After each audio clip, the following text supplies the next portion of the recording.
Hello everyone, welcome to school Raj story. तो आज हम देखेंगे क्लास 7 के सब्जेक्ट हिंदी के मॉडल पेपर 2021 का कंप्लीट सॉल्यूशन।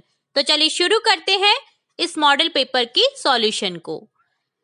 यहाँ फर्स्ट क्वेश्चन है जो कि एक वैकल्पिक प्रश्न के रूप में है। यहाँ विकल्प दे रखे हैं जिनमें से हमें करेक्ट ऑप्शन को करेक्ट करना है।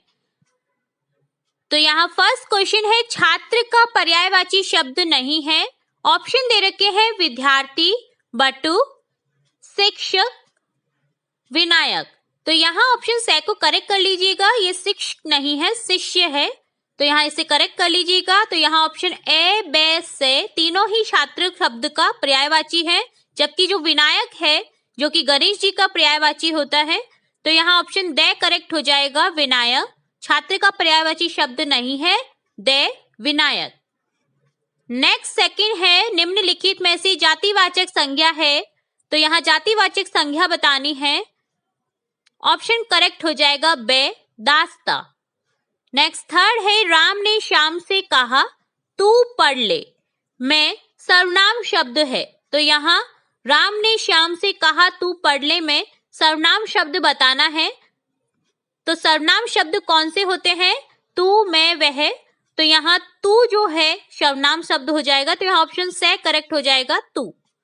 फोर्थ है, बिकाऊ शब्द में प्रत्यय है। यहाँ बिकाऊ शब्द में प्रत्यय बताना है। तो जब बिकाऊ को अलग करेंगे तो बिक प्लस आऊ हो जाएगा। तो यहाँ ए करेक्ट हो जाएगा, आऊ, बिका धन आऊ। तो यहाँ ए ऑप्शन करेक्ट हो जाएगा, आऊ। फिफ्थ है, घबराहट शब्द में प्रत्यय है। तो जब हम इसे घबराहट शब्द को अलग करेंगे तो घबरा प्लस आहट शब्द बनेगा।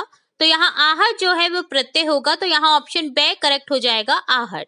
सिक्स्थ है, वी उपसर्ग लगाकर बना शब्द है। यहाँ वी उपसर्ग लगाकर बना शब्द बताना है। ऑप्शन ए है विरोध, बे है अनजाना, से है अनसुना, दे है उपासना। तो यहाँ ऑप्शन करेक्ट हो जाएगा ए, विरोध, वी धन रोध। तो यहाँ वी उपसर्ग लगाकर बना शब्द है विरोध। अन्य जो शब्द हैं उनमें वी उपसर्ग नहीं लगा है तो वे करेक्ट नहीं होंगे, इसलिए ऑप्शन ए करेक्ट हो जाएगा, विरोध। नेक्स्ट सेकंड क्वेश्चन है, रिक्त स्थानों की पूर्ति कीजिए। यहाँ वाक्य दे रखे हैं जो कि अनफिल है, जिनके रिक्त स्थान में हमें उचित शब्द को फिल करना है। तो यहाँ फर्स्ट सेंटेंस है, जिसका खंडन ना हो सके रिक्त स्थान। यहाँ दो ऑप्शन दे रखे हैं, अकाट्य, अदृश्य। तो यहाँ ऑप्शन करेक्ट हो जाएगा, अकाट्य, जिसको काटा ना जा सके, जिसका खंडन ना हो सके, वो कौन सी चीज होगी? अकाट्य। तो यहाँ अकाट्य लिख देंगे। सेकंड है, नरक के योग्य। तो यहाँ नरक के योग्य कौन सा होगा? नारकीय या स्वर्गीय में से नारकीय। स्वर्ग के योग्य होगा स्वर्गीय, नरक के योग्य होगा नारकीय। थर्ड है, जिसके टुकड़े न हो सके।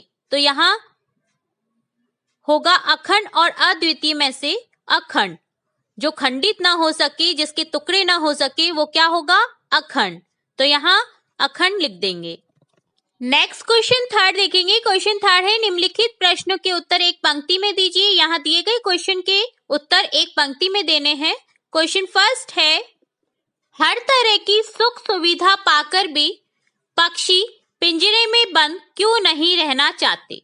तो यहाँ आंसर देखेंगे। इस क्वेश्चन का आंसर है, पक्षी के पास पिंजरे के अंदर वे सारी सुख सुविधाएं हैं जो एक सुखी जीवन जीने के लिए आवश्यक होती हैं, परंतु हर तरह की सुख सुविधाएं पाकर भी पक्षी पिंजरे में बंद नहीं रहना चाहते, क्योंकि उन्हें बंधन नहीं अपितु स्वतंत्रता पसंद है।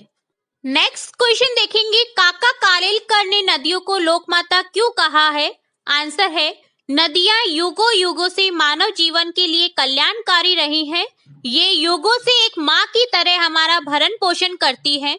इनका जल भूमि की उर्वरा शक्ति बढ़ाने में विशेष भूमिका निभाता है। इसलिए नदियां माता के समान पवित्र और कल्याणकारी हैं। मानव नदी को दूषित करने में कोई कसर नहीं छोड़ता, परंतु इसके बावजूद भी अपार दुख सहकर भी इस प्रकार का कल्याण केवल माता ही कर सकती है।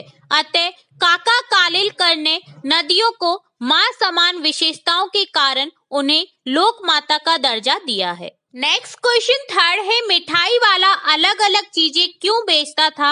आंसर है, बच्चे एक चीज से उगता न जाए, इसलिए वह बच्चों की पसंद आने वाली अलग अलग चीजें बदलकर बेचता था। नेक्स्ट क्वेश्चन थर्ड का फोर्थ क्वेश्चन है, पापा खो गए नाटक में आपको सबसे बुद्धिमान पात्र कौन लगा और क्यों? तो चलिए देखते हैं आंसर। आंसर है, हमें नाटक में सबसे बुद्धिमान पात्र कौवा लगा, क्योंकि कौवे ने ही लड़की के पापा को खोजने का उपाय बताया। उसी की योजना के कारण लेटर बॉक्स संदेश लिख पाता है। वह उड़ उड़कर अच्छे बुरे की जानकारी रखता है। उसी की इस पहचान के कारण लड़की असामाजिक तत्वों के हाथ आने से बच जाती है। नेक्स्ट है खंड बे, जिसमें क्वेश्चन फोर्थ है, निम्नलिखित में से किन्हीं दो प्रश्नों के उत्तर दीजिए। यहाँ क्वेश्चन फोर्थ में 4 क्वेश्चन है, जिनमें से हमें 2 ही प्रश्न करने हैं। तो यहाँ मैं आपको चारों ही प्रश्न के उत्तर बताऊंगी। तो यहाँ क्वेश्चन फोर्थ का फर्स्ट क्वेश्चन है, पेड़ और खंबे में दोस्ती कैसे हुई? तो आंसर है, एक बार जोरों की आंधी आने के कारण खंबा पेड़ के ऊपर गिर जाता है। उस समय पेड़ उसे संभाल लेता है और इस प्रयास में वह जख्मी भी हो जाता है। इस घटना से खंबे में जो गुरूर होता है वह खत्म हो जाता है और अंत में दोनों की दोस्ती हो जाती है। नेक्स्ट क्वेश्चन है, खिलौने वाले के आने पर बच्चों की क्या प्रतिक्रिया होती थी? आंसर है, खिलौने वाले की मादक मधुर आवाज सुनकर बच्चे चंचल हो उठते। उसकी स्नेहपूर्ण कंठ से फूटती हुई आवाज सुनकर निकट के मकानों में हलचल मच जाती। नेक्स्ट क्वेश्चन है, लेखिका को नीलकंठ की कौन कौन सी चेष्टाएं बहुत भाती थी? आंसर है, लेखिका को नीलकंठ का गर्दन ऊंची कर देखना, मेघों की सांवली छाया में अपने इंद्रधनुष के गुच्छे जैसे पंखों को मंडलाकर बनाकर नाचना, विशेष भंगिमा के साथ उसे नीची कर दाना चुगना और पानी पीना तथा गर्दन टेढ़ी कर शब्द सुनना आदि चेष्टाएं बहुत भाती थी। नेक्स्ट क्वेश्चन फोर्थ क्वेश्चन है, वीर कुंवर सिंह के व्यक्तित्व की कौन कौन सी विशेषताओं ने आपको प्रभावित किया है? तो आंसर देखते हैं। आंसर है, वीर कुंवर सिंह के व्यक्तित्व की निम्नलिखित विशेषताएं हैं। फर्स्ट है शूरवीर। कुंवर सिंह शूरवीर व्यक्ति थे।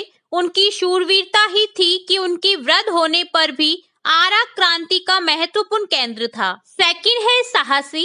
वीर कुंवर सिंह एक साहसी व्यक्ति थे। इनका साहस ही था कि उन्होंने अंग्रेजों के दांत खट्टे कर दिए थे। थर्ड विशेषता है बुद्धिमान एवं चतुर। कुंवर सिंह एक बुद्धिमान एवं चतुर व्यक्ति थे। अपनी चतुरता व सूझबूझ के कारण ही एक बार कुंवर सिंह जी को गंगा पार करनी थी, पर अंग्रेजी सरकार उनके पीछे लगी थी। उनसे बचने के लिए उन्होंने ये अफवाह उड़ा दी कि बलिया से हाथियों पर अपनी सेना के साथ नदियां पार करेंगे, परंतु किया इसका उल्टा। उन्होंने शिवराजपुर से नदी पार कर ली और अंग्रेजों को मूर्ख बना दिया था। छापामार युद्ध में तो उनका कोई सानी नहीं था। अगली विशेषता है दानवीर व दयालु। कुंवर सिंह स्वभाव से दानवीर व दयालु प्रवृत्ति के थे। उनकी स्वयं की माली हालत ठीक नहीं थी, परंतु फिर भी वे निर्धन व्यक्तियों की मदद किया करते थे। उन्होंने उनको मार्गों, कुओं व तालाबों का निर्माण करवाया था। अगली विशेषता है उदार एवं संवेदनशील। कुंवर सिंह जी की सेना में हर धर्म के व्यक्ति थे। इब्राहिम खां और किफायत हुसैन उनकी सेना में उच्च पदों पर नियुक्त थे। वे हर धर्म का सम्मान किया करते थे। उन्होंने पाठशाला और मकतब दोनों का ही निर्माण करवाया था। नेक्स्ट क्वेश्चन फिफ्थ है, निम्नलिखित शब्दों के विलोम शब्द लिखिए। यहाँ कुछ शब्द दे रखे हैं, 4 शब्द दे रखे हैं, जिनमें से हमें कोई 2 अटेम्प्ट करने हैं। यहाँ मैं आपको चारों ही शब्दों के विलोम शब्द बताती हूँ। तो यहाँ फर्स्ट शब्द है उचित, जिसका विलोम होगा अनुचित। सेकंड है आवश्यक, जिसका विलोम हो जाएगा अनावश्यक। थर्ड है बुरा, जिसका विलोम होगा अच्छा। और लास्ट है अमृत, जिसका विलोम हो जाएगा विष। अगला क्वेश्चन 6th है, निम्नलिखित शब्दों के 3-3 पर्यायवाची शब्द लिखिए। यहाँ 4 शब्द दे रखे हैं, जिनमें से हमें कोई भी 2 अटेम्प्ट करने हैं, जिनके हमें 3-3 पर्यायवाची शब्द बताने हैं। तो चलिए देखते हैं। हम यहाँ चारों ही शब्दों के पर्यायवाची देखेंगे। तो फर्स्ट जो है वो है अमृत, जिसका पर्यायवाची शब्द होंगे पीयूष, सोम, सुधा। सेकंड है अश्व, जिसके पर्यायवाची होंगे है, तुरंग, घोड़ा।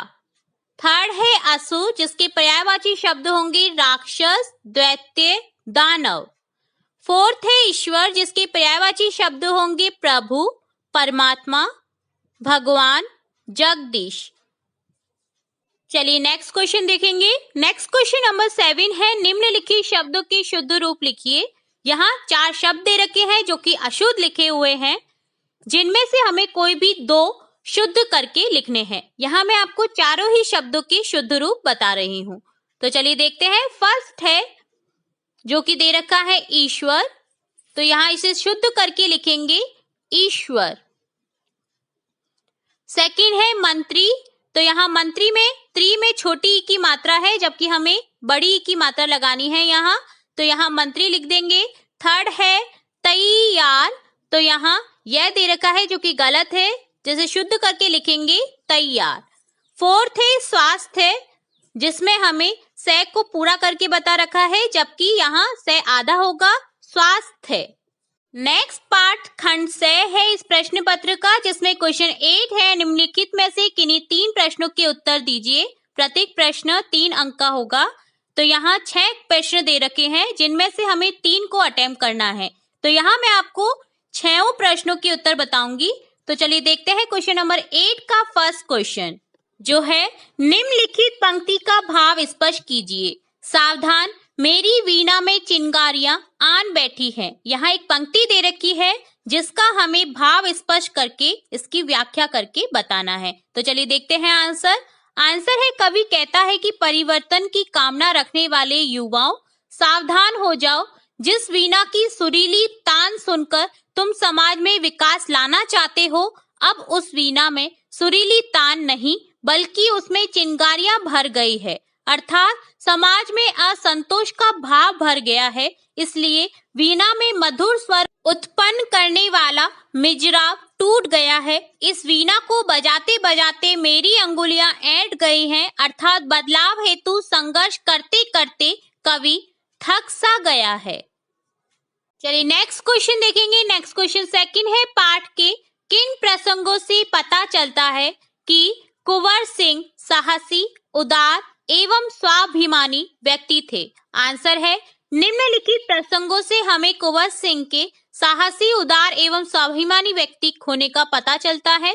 फर्स्ट है साहसी, कुंवर सिंह भली भांति जानते थे कि अंग्रेजों के पास विशाल सेना तथा अत्याधुनिक हथियार है, फिर भी उन्होंने उनसे वीरता पूर्वक लड़कर उन्हें पराजित किया। इसके अलावा डगलस की गोली से घायल बाएं हाथ को स्वयं ही काटकर गंगा जी को अर्पित कर दिया था। इससे उनके साहसी होने का पता चलता है।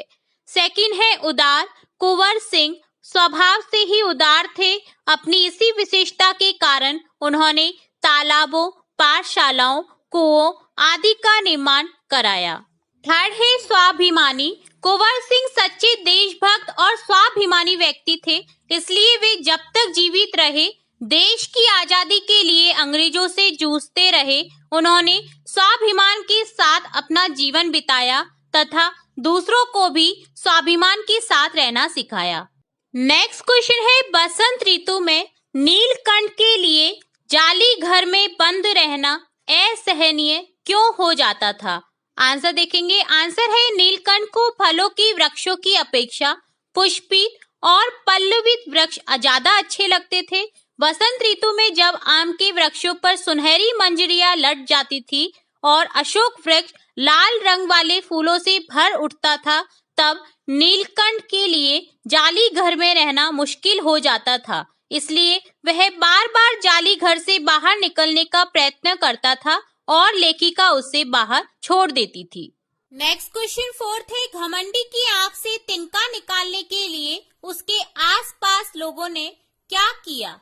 तो चलिए देखते हैं इस क्वेश्चन का आंसर। आंसर है, आंख में तिनका पड़ने पर आसपास के लोगों ने कपड़े की मूठ बनाई और उससे तिनका बाहर निकालने का प्रयास किया। नेक्स्ट क्वेश्चन फिफ्थ है, पापा खो गए नाटक में क्या वजह थी कि सभी मिलकर भी लड़की को घर नहीं पहुंचा पा रहे थे? आंसर है, लड़की नन्ही सी होने के कारण अबोध थी, इसलिए उसे अपने पिता का नाम और घर का पता मालूम नहीं था और न वह बता सकती थी। इस कारण सभी पात्र मिलकर भी उस लड़की को उसके घर नहीं पहुंचा पा रहे थे। नेक्स्ट क्वेश्चन 6 है, अब इस बार ये पैसे न लूंगा। कहानी के अंत में मिठाई वाले ने ऐसा क्यों कहा? आंसर है, मिठाई वाला रोहिणी की बात सुनकर भावुक हो उठा था। उसे अपने बीते सुखमय पारिवारिक जीवन की याद आ गई थी। उसे लगा था कि जिस भाव से ये दोनों बच्चे मिठाइयाँ मांग रहे हैं, उसी प्रकार मेरे बच्चे भी मांगते थे। इस भाव से प्रेरित होकर उसने चुन्नू मुन्नू को मिठाई से भरी एक एक पुड़िया दी और अपने बच्चों को याद कर उसका मन भर आया। नेक्स्ट क्वेश्चन देखेंगे। नेक्स्ट पार्ट है खंड डे, जिसमें क्वेश्चन नंबर 9 है, निम्नलिखित पद्यांश की सह प्रसंग व्याख्या कीजिए। यहाँ 2 पद्यांश दे रखे हैं जिनमें से हमें कोई भी एक अटेम्प्ट करना है। यहाँ मैं आपको दोनों ही पद्यांश की व्याख्या करके बताऊंगी। तो यहाँ पहला पद्यांश है, मैं झिझक उठा हुआ बेचैन सा, लाल होकर आंख भी दुखने लगी, मूठ देने लोग कपड़े की लगे, ऐंठ बेचारी दबे पांवों भगी। तो चलिए अब देखते हैं इस पद्यांश की व्याख्या। यहाँ इसमें कठिन शब्दार्थ देखेंगे तो कठिन शब्दार्थ में सबसे पहले शब्द है झिझक उठा, जिसका अर्थ होता है तिलमिला उठा। बेचैन, जिसका अर्थ होगा व्याकुल। दुखने लगी अर्थात दर्द करने लगी। मूठ अर्थात कपड़े को एकत्र कर आंख पर लगाना। ऐंठ अर्थात घमंड या अक्कड़। दबे पांव भगी अर्थात चुपचाप चली गई। यहाँ प्रसंग है, यह पद्यांश एक तिनका शीर्षक कविता से लिया गया है। इसकी रचयिता अयोध्या सिंह उपाध्याय अरिओद है। यहाँ कवि ने अपनी आंख में तिनका पड़ने से उत्पन्न स्थिति का वर्णन किया है। तो यहाँ व्याख्या है, कवि कहता है कि जैसे ही तिनका मेरी आंख में पड़ा तो मैं तिलमिला उठा और व्याकुल हो गया। आंख लाल हो गई और उसमें दर्द भी होने लगा। कुछ लोग कपड़े की मूठ देकर तिनके को निकालने का प्रयास करने लगे। आंख में पीड़ा के कारण दर्द हो रहा था। ऐसी दशा में मेरी सारी अक्कड़ या घमंड गायब हो गया। इस पद्यांश के अथवा में एक और पद्यांश है जिसे भी हम रीड करेंगे। ऐसे थे अरमान की उड़ते, नीले नभ की सीमा पाने, लाल किरण सी चोंच खोल, चुगते तारक अनार के दाने। तो आप देखते हैं इसकी व्याख्या। इसके प्रसंग में लिखेंगे कि ये पद्यांश हम पंछी उन्मुख गगन से लिया गया है, जिसके रचनाकार है शिव मंगल सिंह सुमन। अब इसकी व्याख्या देखते हैं। व्याख्या है, चिड़िया की इच्छा होती है कि नीले आकाश की सीमा तक जाने के लिए उड़ती चली जाए। उसका यह भी सपना होता है कि वह अपनी चोंच खोलकर रसीले फलों का स्वाद ले सके। नेक्स्ट क्वेश्चन नंबर 10 देखेंगे। निम्नलिखित गद्यांश की सह प्रसंग व्याख्या कीजिए। यहाँ 2 गद्यांश दे रखे हैं, तो हमें यहाँ दोनों गद्यांशों में से एक गद्यांश को सॉल्व करके बताना है। तो यहाँ सबसे पहले हम फर्स्ट गद्यांश को देखेंगे, देन देखेंगे सेकंड गद्यांश। मैं आपको दोनों ही गद्यांश की सह प्रसंग व्याख्या बताऊंगी, आप कोई भी एक अटेम्प्ट कर सकते हैं।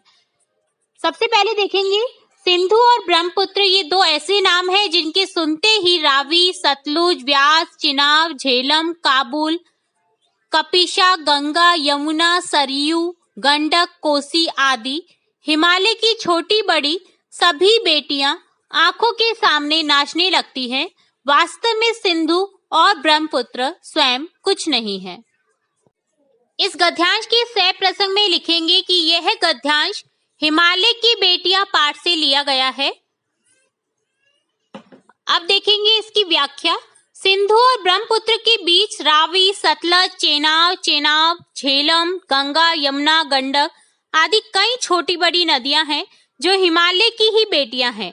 हिमालय के पिघले हुए दिल की एक एक बूंद न जाने कब से इकट्ठा होकर इन 2 महानदों के रूप में यानी सिंधु और ब्रह्मपुत्र के रूप में नदी बनकर समुद्र की ओर प्रवाहित होती रहती हैं। लेखक के मन में ख्याल आता है कि बूढ़े हिमालय की गोद में बच्चियां बनकर ये नदियां कैसे खेल खेला करती हैं। अब देखेंगे अथवा में दिया गया दूसरा गद्यांश, चांद को पोलियो था, इसलिए वह न तो पेड़ पर चढ़ पाता था और न किसी पेड़ को निजी संपत्ति मानता था। अतः तोतो चांद ने उसे अपने पेड़ पर आमंत्रित किया था। इस गद्यांश के सह प्रसंग में लिखेंगे कि यह गद्यांश अपूर्व अनुभव पाठ से लिया गया है। अब देखेंगे इस गद्यांश की व्याख्या। अपूर्व अनुभव पाठ की विधा संस्मरण है। एक लड़की तोतो चांद जो अपने विकलांग मित्र यासुकी चांद को पेड़ पर चढ़ाकर दूर की सुंदरता दिखाना चाहती है। तोतो चांद ने अपने मित्र यासुकी चांद को बिना किसी को बताए अपने पेड़ पर चढ़ने का निमंत्रण दिया। पेड़ का चुनाव तोमोए नामक स्थान पर हर बच्चा अपना अधिकार से एक पेड़ चुन लेता था, जिसे वह केवल अपने खुद के चढ़ने का पेड़ मानता था। तोतो चांद ने भी कुहुन बुत्सु नामक स्थान पर जाने वाली सड़क के पास एक पेड़ का चुनाव किया। यासुकी चांद विकलांग था। उसके हाथ पैर इतने कमजोर थे कि वह स्वयं किसी पेड़ पर नहीं चढ़ सकता था। तोतो चांद जानती थी कि यासुकी चांद भी आम बालक की तरह पेड़ पर चढ़ने का इच्छुक है, इसलिए तोतो चांद ने यासुकी चांद को अपने पेड़ पर चढ़ाने के लिए उसे आमंत्रित किया था। नेक्स्ट पाठ खंड यह है जिसमें क्वेश्चन नंबर 11 है। विद्यालय के प्रधानाध्यापक को स्थानांतरण प्रमाण पत्र यानी टीसी के लिए प्रार्थना पत्र लिखिए। तो यहाँ हमें टीसी के लिए एक प्रार्थना पत्र लिखकर बताना है। तो चलिए देखते हैं। यहाँ लिखेंगे सबसे पहले सेवा में कॉमा श्रीमान प्रधानाध्यापक महोदय कॉमा कल्याण उच्च प्राथमिक विद्यालय सीकर। यहाँ अपने स्कूल का नाम लिखें और जिस जगह पर स्कूल है वहां जगह का नाम लिखना है। नेक्स्ट लिखेंगे महोदय सविनय निवेदन है कि मेरे पिताजी का स्थानांतरण अजमेर हो गया है। हम सभी लोग पिताजी के साथ अजमेर जा रहे हैं, अतः प्रार्थना है कि आप मुझे टीसी यानी स्थानांतरण प्रमाण पत्र शीघ्र दिलवाने की कृपा करें। यहाँ नीचे लेफ्ट साइड में आ जाएगा दिनांक, जिस दिनांक को ये पत्र लिखा जा रहा है, और राइट साइड में आ जाएगा आपका आज्ञाकारी शिष्य या शिष्या सोहन वर्मा कक्षा 7A। यहाँ इसके अथवा में क्वेश्चन है आपने हाल ही में विद्यालय की ओर से जयपुर के ऐतिहासिक स्थलों का भ्रमण किया।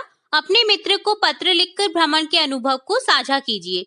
तो या फिर आप प्रधानाध्यापक को टीसी के ऊपर प्रार्थना पत्र लिखकर दे सकते हैं, या फिर आप अपने अनुभव को शेयर करके अपने मित्र को पत्र लिखकर बता सकते हैं। तो आप इन दोनों ही क्वेश्चन में से कोई एक अटेम्प्ट करें। नेक्स्ट क्वेश्चन देखेंगे। क्वेश्चन नंबर 12 है किसी एक विषय पर 150 to 175 शब्दों में निबंध लिखिए। यहाँ एक निबंध लिखना है, कोई भी एक विषय चूज करना है। हमें यहाँ 4 विषय दे रखे हैं जो कि 150 से 175 शब्दों में होना चाहिए। यहाँ मैं आपको बताऊंगी मेरे प्रिय अध्यापक के ऊपर निबंध।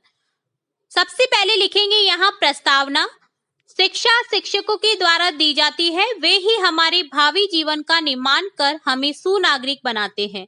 शिक्षक हमारे सम्मानीय हैं, वे हम पर बहुत उपकार करते हैं, इसलिए उनको गुरु का सम्मान दिया जाता है और उन्हें गोविंद से भी ऊंचा माना गया है।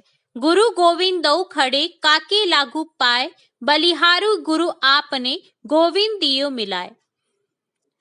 नेक्स्ट लिखेंगे प्रिय शिक्षक। मैं राजकीय उच्च प्राथमिक विद्यालय में पढ़ता हूँ। हमारे विद्यालय में 11 अध्यापक हैं। वैसे तो हमारे विद्यालय के सभी अध्यापक विभिन्न विषयों के ज्ञाता तथा परिश्रमी हैं, किंतु जिस शिक्षक ने मुझे विशेष रूप से प्रभावित किया है वह है श्री संजीव कुमार जी। ये अपने अनेक विशेषताओं के कारण हमारे प्रिय शिक्षक हैं।